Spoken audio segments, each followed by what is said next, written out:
Olha, se fala bastante da procrastinação como uma fraqueza de caráter, algo vergonhoso até, e com sugestões meio simplistas para lidar com o assunto, do tipo, vai lá, faz e pronto.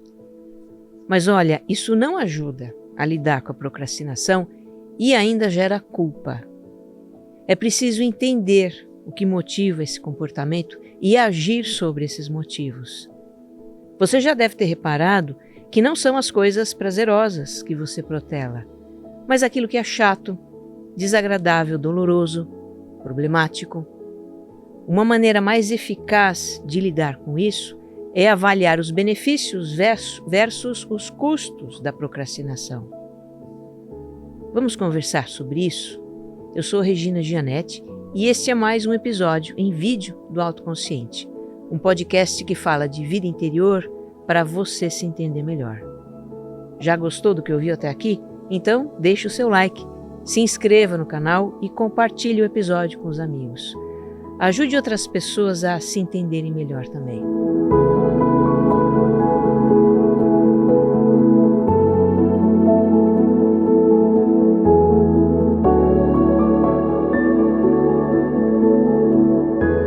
Adiar, enrolar, embromar, protelar, empurrar com a barriga, procrastinar. Às vezes, quando eu começo a trabalhar num episódio, eu procuro saber o que as pessoas estão falando sobre o assunto por aí, em textos, vídeos, num outro podcast. E no caso da procrastinação, o que eu encontrei muito foi julgamento. Para muita gente, a procrastinação é considerada uma fraqueza de caráter, algo vergonhoso até. A própria palavra tem uma sonoridade pesada, né? Parece o nome de um crime, crime de procrastinação. Nessas buscas eu também encontrei sugestões meio simplistas para lidar com o assunto. Coisas do tipo, vença a preguiça, não deixe para amanhã o que você pode fazer hoje, seja proativo, vai lá, faz e pronto. Mas olha, a minha abordagem não vai ser por aí. Já basta toda a autocrítica, desconforto e culpa que a procrastinação causa.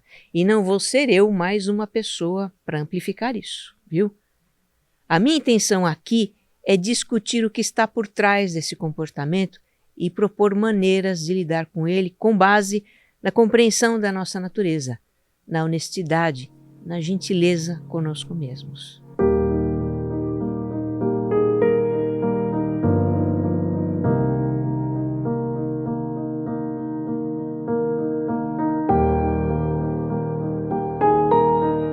Eu procrastino, tu procrastina, ele procrastina, todos procrastinamos. E eu conjugo esse verbo com várias coisas, admito. Cuidar de finanças e burocracia, por exemplo. Pagar contas, fazer contabilidade pessoal, mexer com procedimentos, papeladas e tais. A minha tendência é empurrar essas coisas para a última hora. Organizar o desktop do meu computador, eu vou salvando lá os arquivos, que não sei ainda onde é que eu vou guardar, e quando eu me dou conta ele está tão cheio que eu não consigo mais achar nada. Coisas fora da rotina, como comprar um copo de liquidificador que quebrou, ir no autoelétrico trocar a lampadinha queimada do carro, coisas assim, podem ficar semanas esperando aquele momento, ok, chega, eu preciso resolver isso hoje. Olha, eu não sei como é para você, mas para mim, se eu procrastino um assunto, ele ganha um status de pendência e fica voltando na minha cabeça de vez em quando. E especialmente nos horários mais nada a ver. Quando eu estou querendo dormir, no meio do jantar, quando eu estou dirigindo. Aliás, bem quando eu não consigo mesmo resolver, claro. E sempre que eu me lembro da pendência, o meu juiz interno cutuca. O que você está fazendo que não resolve isso? Realmente, pendências não fazem bem à autoestima, não é? Mas ainda assim, a gente procrastina. E por quê? Qual é a explicação?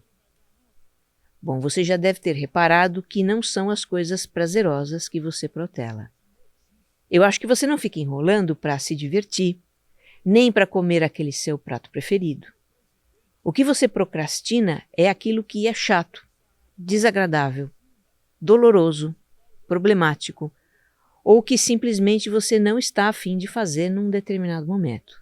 Diante de situações que nós interpretamos como desagradáveis, indesejáveis, é acionado no cérebro um sistema de evitação, que é um mecanismo de autodefesa contra tudo aquilo que é desfavorável à nossa sobrevivência e bem-estar. Você que acompanhou o podcast já me ouviu falar desse sistema em episódios anteriores, não é? A compreensão de como esse sistema funciona e influencia o nosso comportamento é um dos pilares do meu trabalho com autogerenciamento, por isso que eu falo tanto dele. Mas enfim, o sistema de evitação provoca sensações desagradáveis em diversos graus de intensidade, que é justamente para a gente evitar a situação que o aciona. Então, por exemplo, se fazer uma tarefa burocrática é algo de que eu não gosto, o meu cérebro produz uma sensação desagradável, ainda que muito sutil, de aversão àquilo. E a minha mente inventa pretextos para não fazer a tarefa, ou desvia a atenção para outra coisa, ou se convence de que aquele não é o momento de fazer a tarefa, ou seja, procrastina.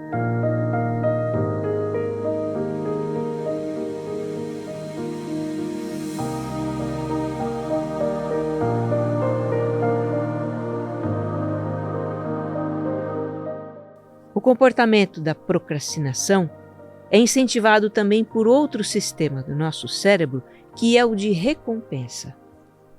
Esse sistema produz sensações agradáveis quando realizamos atividades que favorecem a nossa sobrevivência e bem-estar de maneira geral. Por isso é tão comum que, para escapar de algo desagradável, a gente busque fazer algo agradável. Tá vendo por que a gente procrastina certas coisas? Como se não bastasse uma parte do cérebro nos dizer evite isso, ainda tem outra que diz faça algo gostoso. Então fica aquela situação assim, eu tenho que fazer uma tarefa burocrática e aí eu penso, bom, primeiro eu vou pegar um café. Aí no meio do caminho eu vejo o meu cachorro abanando o rabo para mim, querendo agrado. Eu vou lá e brinco um pouquinho com ele. Aí vem o outro cachorro e eu brinco com aquele também. Eu chego na cozinha no exato instante em que a lavadora ali do lado acabou de torcer a roupa. E eu penso assim, bom, já que eu estou aqui, eu vou estender essa roupa.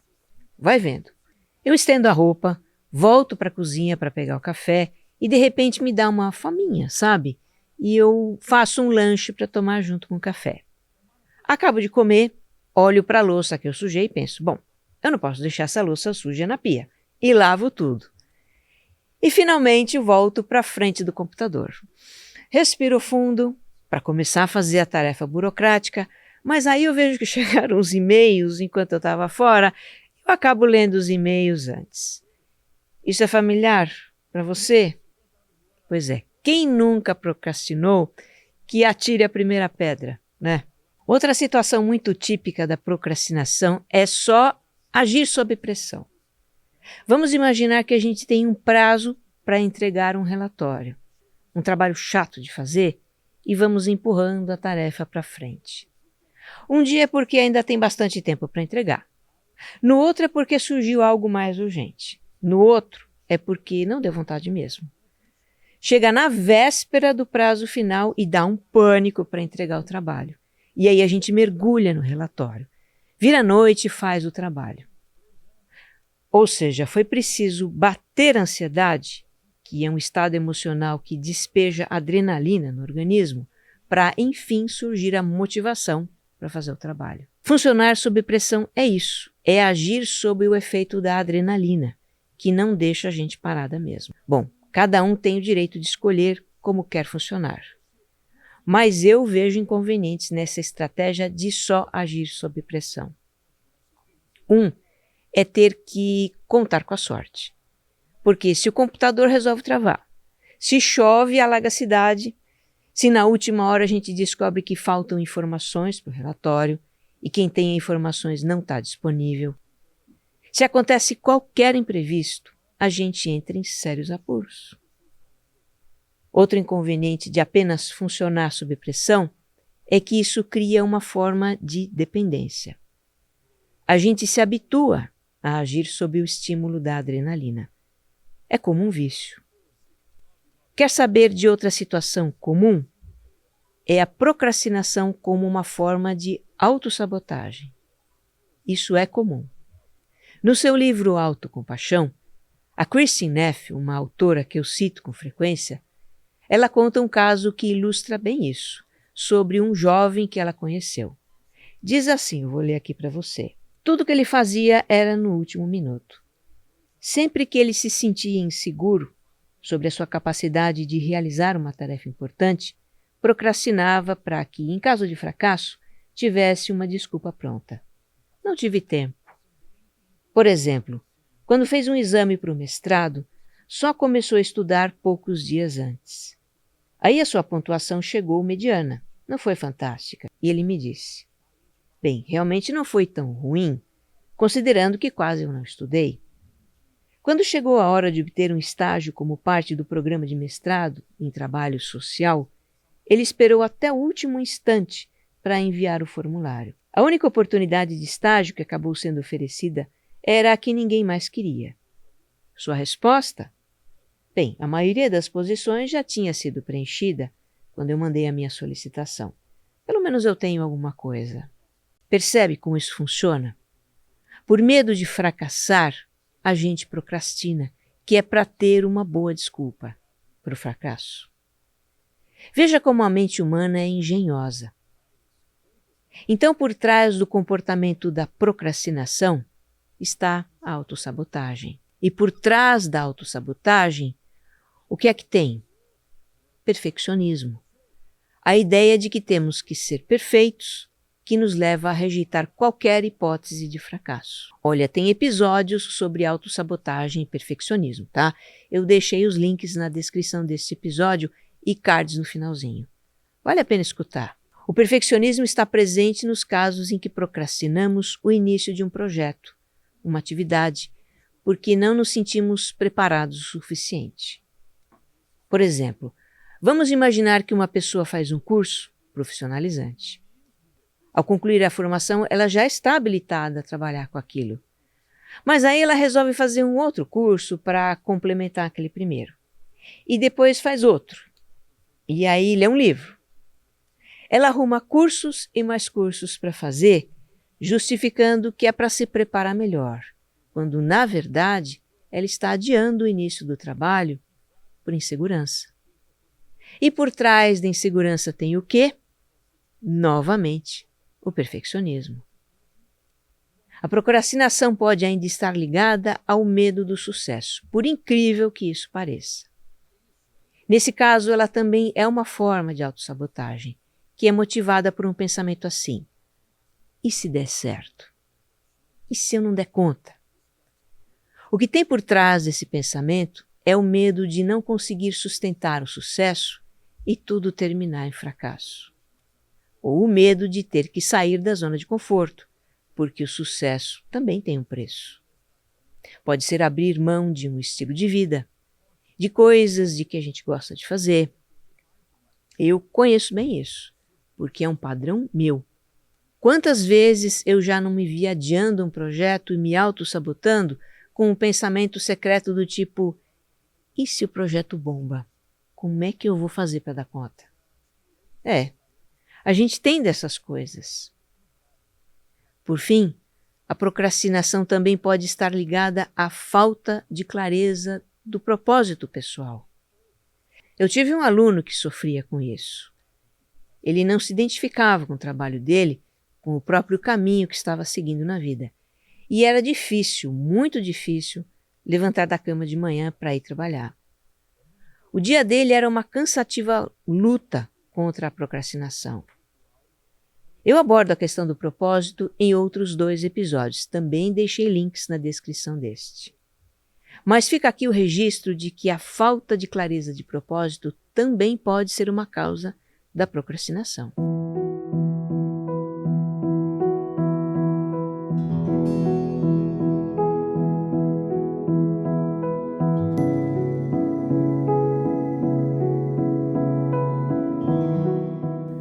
Olha, eu quase que posso escutar as fichas caindo para você agora. E te digo, que bom. Que bom é tomar consciência do que se passa com a gente. É libertador. A autoconsciência é o primeiro passo para transformar o que não está funcionando na nossa vida. Agora eu gostaria de compartilhar algumas sugestões para lidar com a procrastinação. Não se julgue por procrastinar. A procrastinação é um comportamento humano e universal. Você não é pior do que ninguém porque procrastina. Até porque todo mundo faz isso. Uns mais, outros menos. Um com coisas grandes, outros com coisas pequenas, mas todo mundo faz. Ninguém é perfeito. Você não tem que ser perfeito. Eu não estou sugerindo que você seja condescendente com você mesmo, do tipo, já que é assim, então liberou geral procrastinar. Também não é isso. É apenas reconhecer esse comportamento como algo natural da nossa humanidade. Outra coisa, a procrastinação não é uma característica imutável sua. É apenas um comportamento que você tem e pode escolher não ter, se quiser. Guarde isso. Sem o peso do autojulgamento e da culpa, fica muito mais fácil, muito mais simples lidar com a procrastinação. Dá até para levar na esportiva a nossa tendência de empurrar certas coisas com a barriga. Tem uma palestra aqui no YouTube com essa pegada e milhões de visualizações, para você ver como o assunto é popular. Quem apresenta a palestra é um blogueiro americano chamado Tim Urban. Ele escreve sobre coisas do cotidiano. Em português, o título seria Dentro da Mente de um Master Procrastinador. Tem o link para a palestra na descrição. Não deixe de olhar a descrição, tem bastante coisa boa lá, tá? Então, quando você se pegar adiando algo, tenha uma conversa com você mesmo, mas sem autojulgamento, sem se criticar, sem hostilidade para com você. Tenha essa conversa de uma forma objetiva para avaliar os benefícios e custos da procrastinação. Por exemplo, quais são os benefícios de empurrar com a barriga o agendamento da pilha de boletos que eu tenho para pagar? Bom, eu me livro de fazer uma coisa chata, que eu não estou a fim de fazer agora. Tá, e que custos eu vou ter? Perder o vencimento de alguns boletos, e aí ter mais gasto e mais trabalho para pagar depois, porque eu vou ter que gerar uma segunda via atualizada, e ainda pagar com juros e multa. Então eu constato que o custo da procrastinação não compensa o benefício. Ter essa conversa comigo mesma me permite ver a situação sob o prisma da razão e fazer uma escolha com a razão, seja lá qual for. Porque em algumas situações eu posso escolher procrastinar. Sim, eu posso. Por que não? Vamos ser realistas? Nós, de repente, estamos com muita coisa para fazer, atolados de tarefas. E não tem jeito senão adiar certas coisas. Adiar conscientemente e responsavelmente. Ou seja, assumindo responsabilidade pela escolha de adiar. Eu faço isso às vezes. Seria uma forma de procrastinação intencional e assumida? Talvez. Eu tomo nota das coisas que não me comprometem se eu adiar, que é para eu não esquecer de fazer. Então, em algum momento, eu tiro um tempo só para cuidar delas. Aí eu compro o copo do liquidificador. Eu levo o carro no autoelétrico para trocar a lampadinha. Eu levo uma roupa para consertar na costureira e etc. E sabe de uma coisa? É muito bom quando a gente liquida as nossas pendências. O sistema de recompensa do cérebro gera bem-estar também quando a gente atinge os nossos objetivos. Eu fico com uma sensação de missão cumprida e satisfação comigo mesma por ter resolvido algo. Bom, essa forma de procrastinação intencional ou assumida, ela só funciona se a gente tiver alguma organização e usar a agenda. Senão fica uma procrastinação forever, e não é essa a intenção. A intenção é resolver os assuntos pendentes, realmente resolver em algum momento. Tem um episódio aqui no Autoconsciente em que eu compartilho algumas ideias para a nossa organização pessoal, que é muito importante para nos ajudar a evitar a procrastinação, viu? O link está onde? Na descrição. O que também ajuda muito a lidar com a procrastinação é a aceitação. Aceitação de que a vida tem obrigações, tarefas desagradáveis, dificuldades, problemas. Tudo isso faz parte. A aceitação é o reconhecimento de que determinada situação está presente na nossa vida e a escolha de como lidar com aquilo. Então, em lugar de reclamar, negligenciar, brigar ou se revoltar com algo, a gente diz internamente: ok, eu reconheço que isso está presente na minha vida. Não vou gastar energia reclamando, me vitimizando, culpando A ou B, nem me estressando com isso. Eu vou simplesmente fazer o que é preciso fazer, ou o melhor que eu posso fazer com isso. Olha, eu vou lhe contar um segredinho. Ao aceitar uma situação que você tende a procrastinar e escolher de forma autoconsciente como lidar com ela, você pode chegar à conclusão de que o problema não é a situação em si, mas sim a forma como você interpreta. De repente você descobre que os problemas são os julgamentos, as expectativas ou os fantasmas que você projeta naquela situação.